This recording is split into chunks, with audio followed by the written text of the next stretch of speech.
sa salita na iyong ibabahagi sa amin, Panginoon, gamit ang iyong lingkod. Purihin ka, Panginoon. We worship you this morning. We give thanks to you. And we are excited to know your word, Lord God. Purihin ka, Panginoon. In Jesus' mighty name, amen. Good morning po sa bawat isa. Patuloy po ang ating pananambahan. Ang ating pong mga deacons ay namimigay po ng sermon notes. Yung wala pa po, pakitaas po na kamay at bibigyan po ng sermon notes ang ating deacons. May exam po tayo mamaya. Ang hindi po makapasa ay hindi po pwedeng sumimba next week. Biro lang po. The sermon notes po is intended to help us organize yung thoughts po natin at yung makikinig natin ngayong umaga.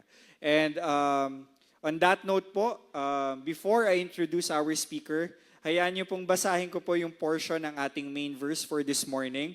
At sa pagbabasa po natin ay internalize po natin, magkaroon na po tayo ng advanced internalization sa magiging word natin for this morning. So, can we flash po yung verses 10 to 12? Ayan, portion lang po for our speaker will dive deeper sa ating text po. Yan po, verse 10 ng ating verse. Tayo pong lahat ay tumayo bilang respeto po sa ating sa salita ng Panginoon. And sabay-sabay po nating basahin. 1, 2, 3. Ang sumasampalataya sa anak ng Diyos ay nagtataglay ng patotoong ito sa kanilang puso. Ang sino mang hindi sumasampalataya sa Diyos ay ginagawang sinungaling ang Diyos sapagkat hindi siya naniniwala sa patotoo ng Diyos tungkol sa kanyang anak. Verse 11, at ito ang patotoo, ipinagkaloob sa atin ng Diyos ang buhay na walang hanggan at ito'y makakamtan natin sa pamamagitan ng kanyang anak. Last po. Kung ang anak ng Diyos ay nasa isang tao, mayroon siyang buhay na walang hanggan. Ngunit, kung wala sa kanya ang anak ng Diyos, ay wala siyang buhay na walang hanggan. Makako na po ang bawat isa at sa Diyos po ang papuri sa pagkakabasa ng kanyang salita. So to lead our preaching for this morning, let us all welcome Brother Elman Castillo.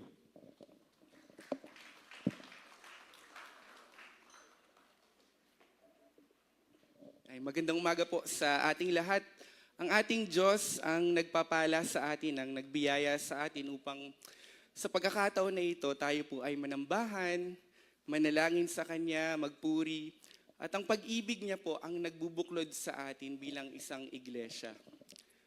Bago po ako magsimula, nais ko pong ipagpasalamat ang pribilehiyo na makapaglingkod sa ministeryo po ng pangangaral ng salita ng Diyos, maging tagapagpahayag ng kanyang salita. Today po is June 22, and to share po sa inyo, it's been 4 years po. Tinulungan po ako ng TBC Church elders and pastors para po sa transition ko from the previous church, which is actually a sister church po ng TBC. So, from the transition, series of meeting, even letter of endorsement, tinulungan po ako ng Tanawan Bible Church. At ipinagpapasalamat ko po iyon na maging kabahagi ng gawain ng Diyos dito sa ating lugar. So with the grateful heart po, sasabihin ko po din sa inyo sa unahan na ito na maraming salamat po. At mahal ko po kayo. Mahal na mahal ko po kayo. Salamat po sa Panginoon na nagbubuklod sa atin sa pag-ibig na ito.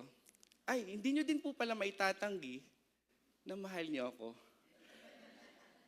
Tinanggap niyo po ako. Tinulungan niyo po ako.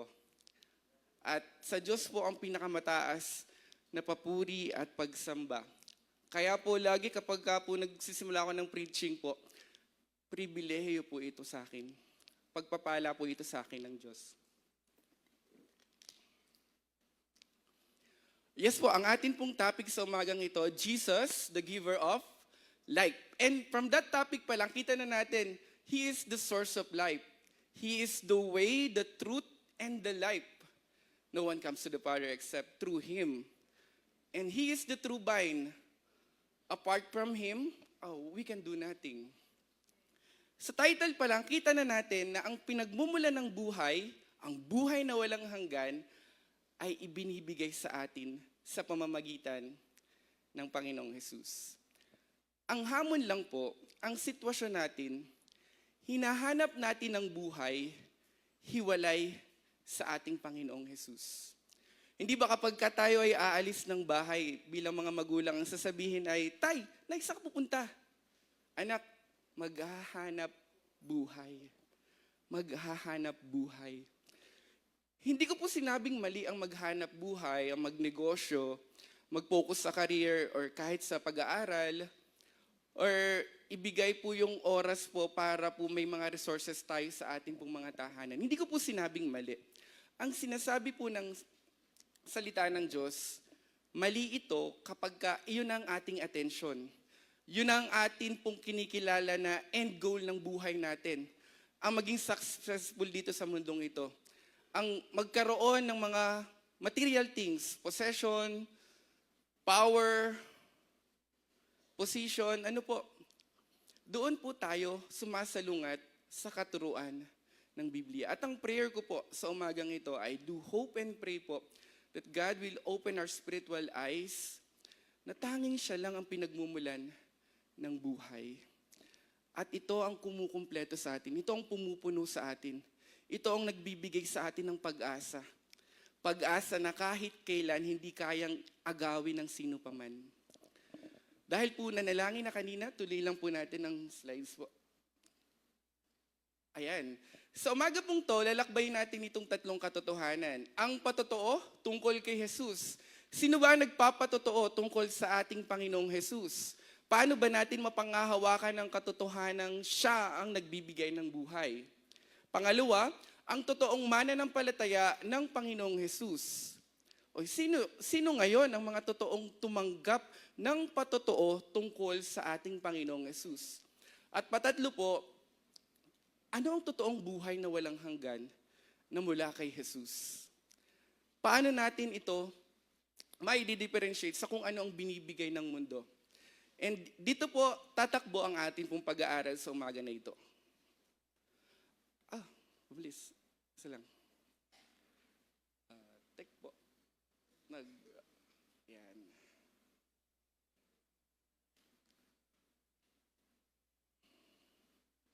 Next slide po. Yan.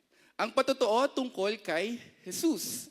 Sabi sa talata na binasa natin kanina, binasa po ni Pastor Dave, si Jesus ay naparito sa pamamagitan ng tubig at dugo. Hindi siya naparito sa pamamagitan lang ng tubig. Siya ay naparito sa pamamagitan ng tubig at dugo. Ito pong quote na to could be understood sa tatlong paraan. Una, ang tubig at dugo ay pumapatungkol sa main event ng life and ministry po ng ating Panginoong Jesus. Ang tubig, the water baptism, and then yung blood, which is the crucifixion. It could also pertains po sa sin, kung saan ang isang Romanong sundalo nang nakita niya na wala ng buhay ang ating Panginoong Jesus, nang siya ay nasa krus ng Kalbaryo, ay sinigurado niya na talagang wala ng buhay ang ating Panginoong Jesus. So on his side, sinibat. And truly po, lumabas ang tubig at dugo sa katawan ng ating Panginoong Jesus. Lastly, it could also be understood during the Old Testament, water and blood ay pumapatungkol sa mga kasangkapang ginagamit sa paghahandog. So, dyan po sa the bronze laver, dyan po inuhugasan ang ihahandog. Tapos, pagdating sa bronze altar, doon dadanak ang dugo ng inihahandog. Any of those three po that mentioned, isa ang sinasabi ng ating Apostle Juan.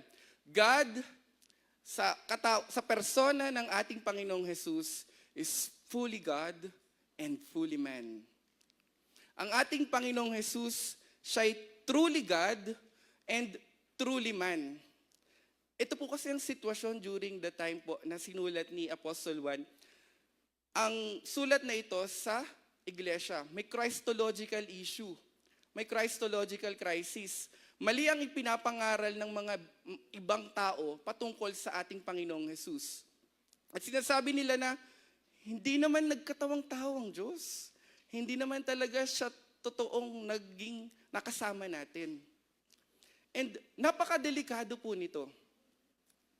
Kaya sa una pa lang na mga pag-aaral natin sa first book of John, ipinakita na ni Apostle John yung tinatayuan niya that Jesus has divine nature and also has a physical nature. Natutunan po natin to nung 7 last words. Ito yung tinatawag na hypostatic union. Na ang ating Panginoong Jesus, siya'y nagkatawang tao. Siya ay Diyos na nagkatawang tao. Bakit magiging delikado kung isa lang yung pinaniniwalaan natin?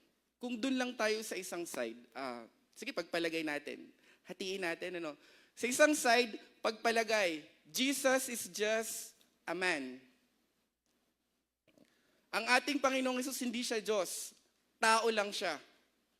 Ano yung implication niyan? Ano yung magiging interpretation niyan? Kung tao lang ating Panginoong Hesus, He is just a national hero, started the revolution, i-label na lang natin kagaya ni Jose Rizal, Andres Bonifacio. And overacting lang, emotional lang siya during his claims na I and the Father are one. Sa pamamagitan ko, may kapatawaran ng kasalanan. Hindi mangyayari yun. Walang katotohanan yun. So madali sa side ng Jesus is just fully man. Sa kabilang banda, doon naman tayo sa delikado kung ang dating lang sa atin that Jesus is just a God. He is all-powerful, holy, righteous God na hindi nagkatawang tao. Mga kapatid, sigurado po ako na kung ganito ang view natin, we will take for granted every details ng paghihirap ng ating Panginoong Jesus sa krus ng Kalbaryo. Diyos pala siya Avengers siya na hindi naman talaga nasasaktan nung time na nasa krus siya ng Kalbaryo. Ano lang yun? Arte lang yun. Wala yun. Hindi talaga siya naghirap.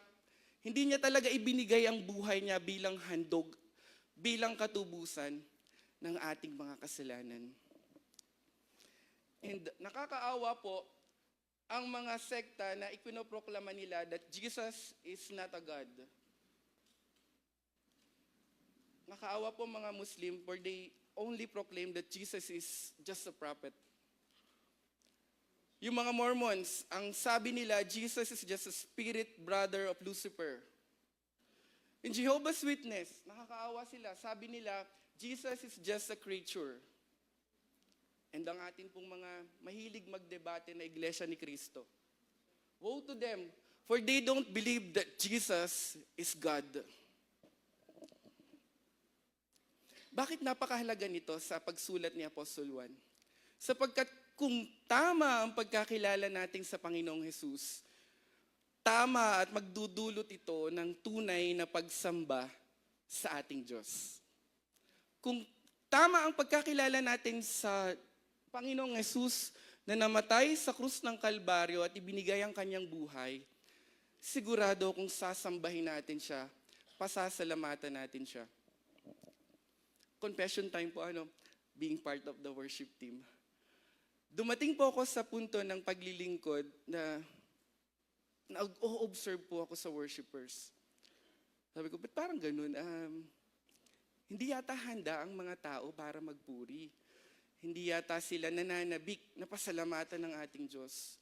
Na para bang inaantok, para bang hirap na hirap umawit, kumanta, ibuka ang bibig, itaas ang kamay. Hindi ba nila alam, 5 oras namin itong pinagpraktisan, maliwanag yung gospel, at nalaman nyo na po, pinag-aawayan namin to.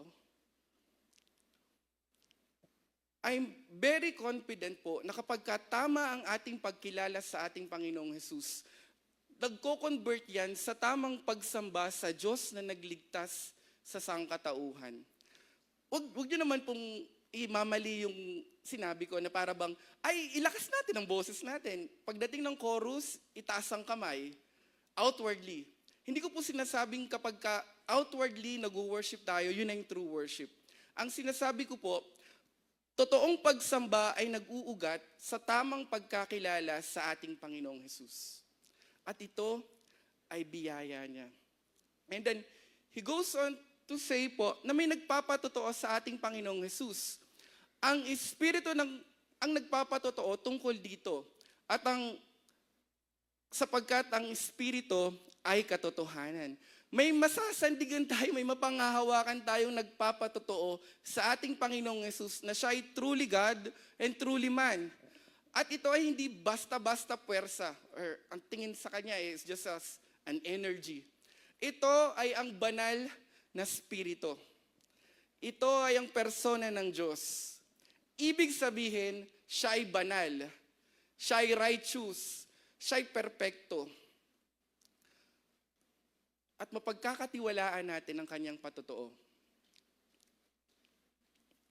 There's no great witness than the Holy Spirit. Siya yung pinaka-tamang-tamang magpapatotoo sa ating Panginoong Hesus. And He testifies within us. Kaya pala natututunan nating magpuri sa Kanya. Kaya pala may kakayahan tayong kilalanin siya. Ito ay ang ministeryo ng banal na Espiritu. Ito ay ang pag-ibig niya para sa atin. He is the helper, He is the advocate. At ang ang banal na Espiritu, isa sa kanyang ministry is to exalt our Lord Jesus Christ. Tatlo ang nagpapatotoo. Sa langit, ang Ama, ang Salita, at ang Espiritu Santo. Ang tatlong ito ay nagkakaisa. Mayroong tatlong nagpapatotoo sa lupa. Ang Espiritu, ang tubig, at ang dugo. At tatlong ito ay nagkakaisa. Ibig sabihin, there are three, higit sa dalawa, na nagpapatotoo tungkol sa ating Panginoong Hesus.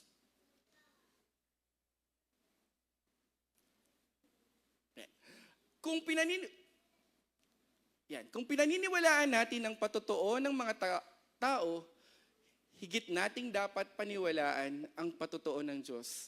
At ito ang patotoo ng Diyos tungkol sa kanyang anak.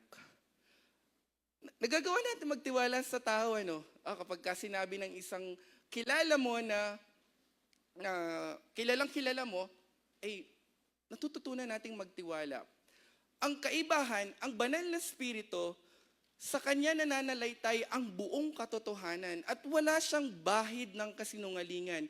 Wala siyang any record ng kasinungalingan o kamalian. Kung kaya, sinasabi ni Apostol Juan, maniwala kayo sa patotoo ng banal na Espiritu. At ang patotoong ito, punta na tayo sa second point, ay tinanggap ng mga totoong mananampalataya. Ang sumasampalataya sa anak ng Diyos ay nagtataglay ng patotoong ito sa kanyang puso. Ang sino mang hindi sumasampalataya sa Diyos ay ginagawang sinungaling ang Diyos sapagkat hindi siya naniniwala sa patotoo ng Diyos tungkol sa kanyang anak. Ito po ang isang napakalaking tema na umoccupy sa sulat ni Juan sa mga iglesia. Itong unang sulat na ito na atin pong inaral. Ipinakilala niya in black and white kung sino ang mga nananampalataya at sino ang mga hindi nananampalataya. Sino ang mga willing to love and those who are not willing to love. Sino ang mga nasa liwanag at sino ang mga nananatili sa kadiliman. Walang gray lines or parang saan kaya yung banda yung pwede nating parang conflict. Hindi, inihiwalay niya. Ipinakita niya kung sino yung nasa katotohanan at sino ang hindi nasa katotohanan. And as a summary po ng ating pong pag-aaral sa first book of John, let me categorize po ito sa tatlong puntos. Ang tunay na mananampalataya ay may pag-amin ng kasalanan at hindi namumuhay sa kasalanan. Ang tunay at totoong mananampalataya ay may pagmamahal sa Diyos at hindi pagmamahal sa mundo. At ang tunay na mananampalataya ay may pagmamahal sa kapwa at marunong magpatawad. Isa-isahin natin, ano po? May pag-amin ng kasalanan at hindi namumuhay sa kasalanan ang totoong mananampalataya. Naalala niyo po nung unang Sunday na ipinireach po yung first book of John, siya ay Diyos ng God is light. Ibig sabihin ba, Eman, yun yung flashlight or headlight or yung light na nagsisimula sa araw? Hindi po mga kapatid. Nang sinabi ng ating Diyos sa pamamagitan ni Apostol Juan that God is light, sinasabi niya na ang tanging matuwid, ang tanging banal ay ang Diyos lamang. At kung sinasabi natin tayo ay hindi nagkakasala o hindi tayo makasalanan, wala tayong pag-amin ng kasalanan, we can come to God by our own righteousness. Sinasabi nating hindi totoo ang pagiging banal ng Diyos. At dinadaya natin ang ating sarili. At ang katotohanan ay wala sa atin. Kapatid, kung never in your life that you admit that you are a sinner, a wretched, rebellious sinner, sinasabi ng salita ng Diyos, wala sa iyo ang katotohanan. At hindi natapos doon sa pag-admit na tayo ay makasalanan. Kailangan hindi nagpapatuloy sa kasalanan. Parang nabanggit po dito sa unahan, hindi tayo baboy. Yung pagkatapos liguan, linisan, wala pang ilang segundo, babalik lang din agad sa dumi. Tao tayo. Binigyan niya tayo ng pagkakaunawa na tayo ay makasalanan. And if we have personal sin or private sin na inyo pong iniingatan, mga kapatid, na tinatago nyo na walang makakaalam, na akala nyo hindi yan ma-expose, it's just telling that hindi kayo talaga mananampalataya ng ating Panginoong Hesus. Siya yung nagsasanctify sa atin. Siya yung tumutulong sa atin upang hindi magpatuloy sa pagkakasala. Pangalawa po, may pagmamahal sa Diyos at hindi pagmamahal sa mundo. Teka lang, di ba dun sa John 3:16 sabi niya, for God so loved the world. But pagdating dito sa John chapter 2 verse 15, do not love the world. Pares yung author na yon is still Apostle John din. Pero bakit? Do not love the world. Tapos pagdating sa John 3:16, for God so loved the world. Dito po natin i-apply ang tamang konteksto. Nang sinabi po doon sa John 3:16, for God so loved the world, pumapatungkol yun sa pagsinta at pag-ibig ng Diyos sa sangkatauhan na isinuko ang kanilang buhay at kumilalang sila'y makasalanan at nanampalataya sa ating Panginoong Hesus. Pagdating sa John, 1 John chapter 2, sabi ay, do not love the world. Ang tinutukoy dito ay ang sistema ng mundo po. Ano ba yung sistema ng mundo? Ang sistema ng mundo, the lust of the eye. Uy, maganda yan. Gusto ko niyan. Ayos yan ah. Dapat meron din ako niyan. The lust of the flesh. Ay, kailangan ko yan. Dapat meron din ako niyan. Dapat mag-gain ko din yan. Kung anong meron ka, gusto ko dapat meron din ako. And lastly po, the pride of life. Ayos naman ako ah. May maayos akong kalusugan. Meron akong savings sa bangko. Bakit ko kailangan ng Diyos? Bakit ko kailangang manampalataya sa Kanya? Bakit ko kailangang isuko ang aking buhay sa Kanya? Pride of life. Dito napapasok yung you cannot serve two masters. Sinabi sa Matthew, kung ikaw may pagmamahal sa Diyos, dapat na hindi ka nagmamahal sa sistema ng mundo. Kung ikaw ay may pagmamahal sa Diyos, nararapat lang at nakikita lang that you keep His commandments, that you obey His commandments, that you continually, truly trust that His commandments is for us para sa ikabubuti natin at sa ikaluluwalhati ng Kanyang pangalan. Love your wives. Submit to your husbands. Do not forsake the assembly of the believers. Seek ye first the kingdom of God. At marami pang susunod, ano? Do not be unequally yoked with unbelievers. If you're on the brink po of dating someone or marrying someone na hindi mananampalataya, you're directly violating po ang kanyang kautusan. So kung minamahal natin ang mundong ito, siguradong hindi natin magagawang mahalin ang ating Diyos. At lastly po, kung ikaw ay totoong mananampalataya, may pagmamahal sa kapwa at marunong magpatawad. Dito tayo sa hindi perfect na church, meron po tayong iba-ibang character dito. Some of us is very talkative, maboka, Some of us very silent. Tahimik talaga siya. Some of us is very patient. Slowly, but surely. Some of us is very impatient. Kailangan na yan, gawin na yan. Sa lalong madaling panahon, yan. Impulsive. Some of us, it would take 2 to 3 days or weeks para mapaliwanagan ng katotohanan. Some of us, just 2 to 3 minutes, nakakaunawa na. And we're living po sa hindi perfect na mundo.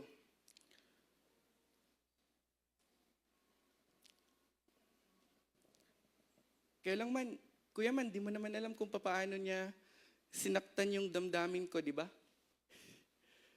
Hindi mo alam kung paano niya sinaktan yung buong pamilya ko. Hindi mo alam man kung paano ako pinahiya, tsaka pinagwalang bahala at hindi niya ako binigyan ng halaga.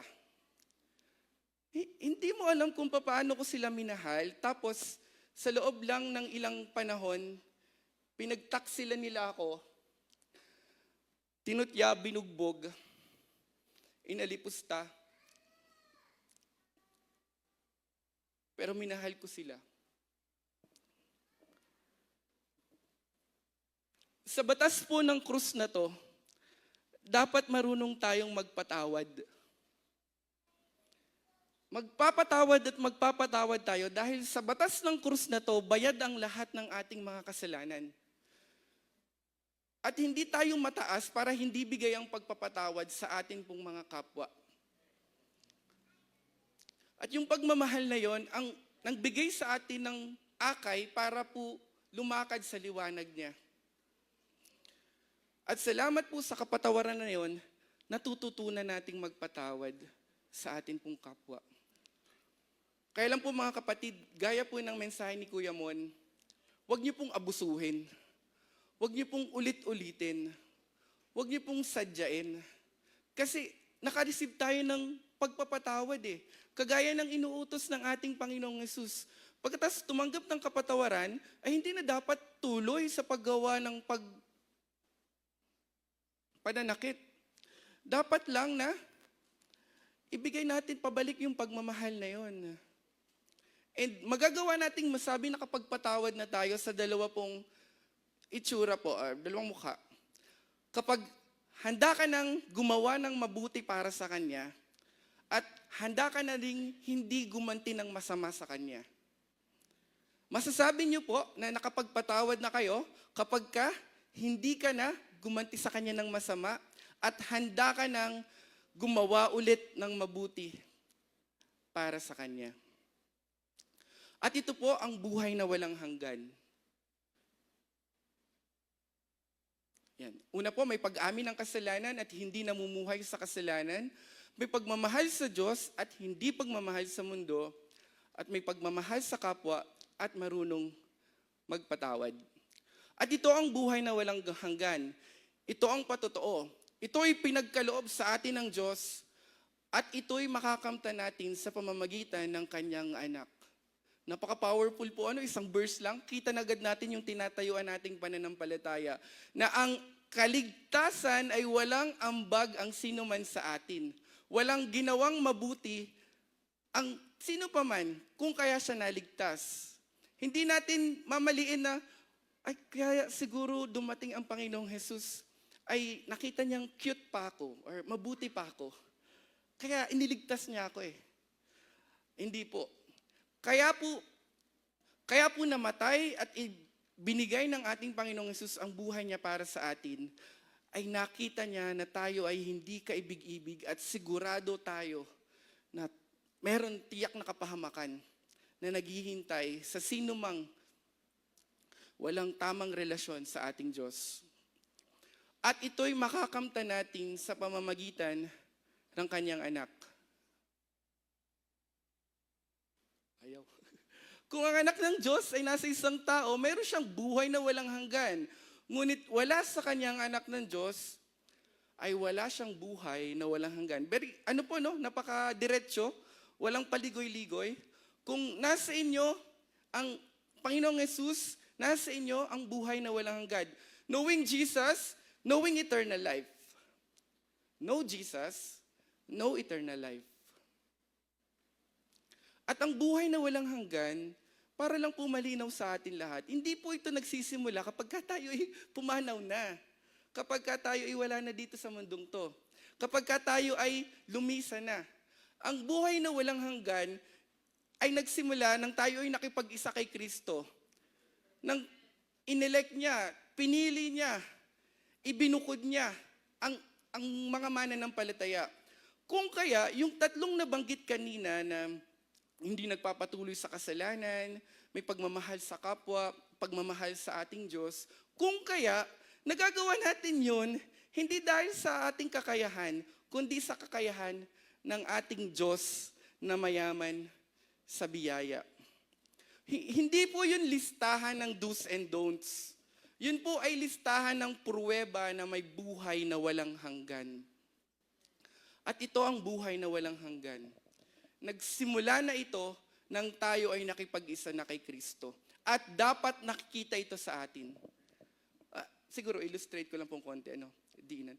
Ang akin pong asawa ay nagbuntis po ng dalawa, si Jarel at si Gio.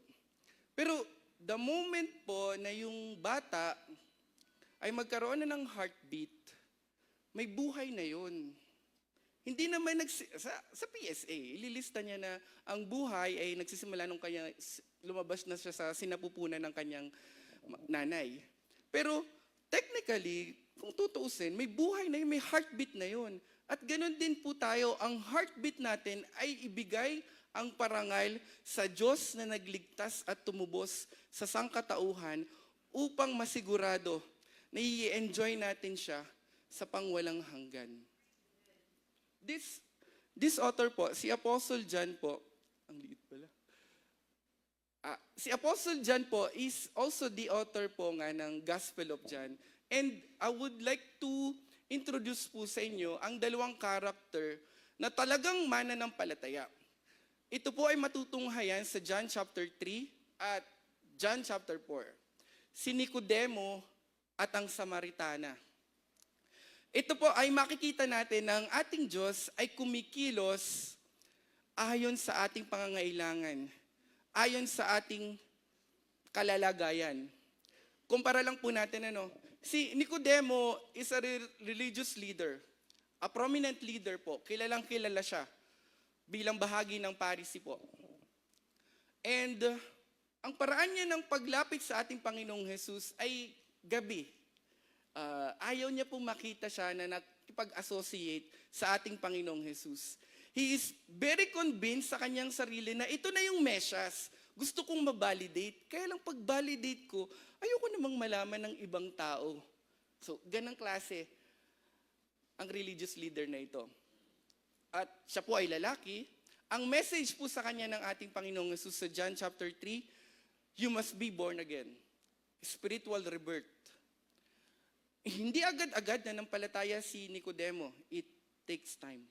Eventually, kita sa John chapter 7, John chapter 19, na nanampalataya siya. Nicodemo has the Son, and he has eternal life. Moves from secrecy to public defense. Yung dating nagtatago na nananampalataya sa Panginoong Jesus, he is now willing to proclaim publicly na ang ating Panginoong Jesus ang tagapagligtas. Spiritually reborn. Pagtanaw po natin sa John chapter 4, right? Immediately after po nung John chapter 3, ito naman yung tagpo na yung Samaritana ay kinausap po intentionally, personally ng ating Panginoong Jesus. Kaiba po kay Nicodemo, ito ay religious leader. Meron siyang social status na talagang may sabing may pagmamalaki. Pagdating po sa Samaritana, tatago siya din. Nahihiya siya. A social outcast. Kaya halos parehas po. Siya naman pumunta sa nakausap ng ating Panginoong Jesus, katanghali ang tapat na wala namang umiigib ng ganung oras. Ang kanila pong conversation, galing po sa pagkakilala ni Samaritana na, ikaw ay isang Hudyo. And then, na-realize niya, ikaw ay isang propeta. And then, sa dulong part, sinabi na, ikaw ang Mesyas. Immediately po, nagpahayag po ng pananampalataya itong Samaritana. And siya po ay nagproklama sa kanyang bayan na ang Panginoong Jesus na yan ang ating tagapagligtas. Nakita po natin na sa iba-ibang kaparaanan, sa napakarami nating mananampalataya dito, may mga storya tayo na bagamat nagkakaiba, isang sigurado, intentional at personal ang encounter po sa ating Panginoong Jesus. Ikumpara po natin sa mga hindi mananampalataya. Dito pala. Yan. Unbelieving character. It can be anyone. Hindi naman po sinabing pag unbeliever, lang yan, religious lang yan. It can be anyone. But continually po, they reject and ignore Jesus. Ang mensahe ng ating Panginoong Jesus, life is found only in Him. But refuse to believe, does not have the Son, no eternal life, no transformation remains, and spiritually dead. Ito po ang kaibahan ng mga mananampalataya at mga hindi mananampalataya. Pero sa biyaya po ng ating Diyos na laging tumutulong sa atin, na laging hindi tayo pinababayaan, hindi tayo iniiwanan, ang Panginoong Jesus ang nagbigay sa atin ng kasiguraduhan ng pag-asa ng buhay na walang hanggan. At yan ang inaawit natin. Yan yung tinatayuan natin. Yan yung pinapanindigan natin bilang isang iglesia. Na hindi lang naman yung sakit natin physically, yung kanyang niresolba, o yung mga utang natin sa mundong ito. Ang sinagot ng ating Panginoong Jesus is the eternal thirst ng bawat isa sa atin. Yung puso mong butas na butas, hindi naman yan makikita sa kung anong pwedeng mag-gain dito sa mundong to.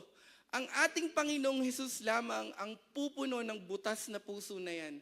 Siya lamang ang magbibigay sa atin ng buhay. At ito ang ipinagpupuri natin sa Kanya. Ito ang atin pong pananampalataya that Jesus is the source of life.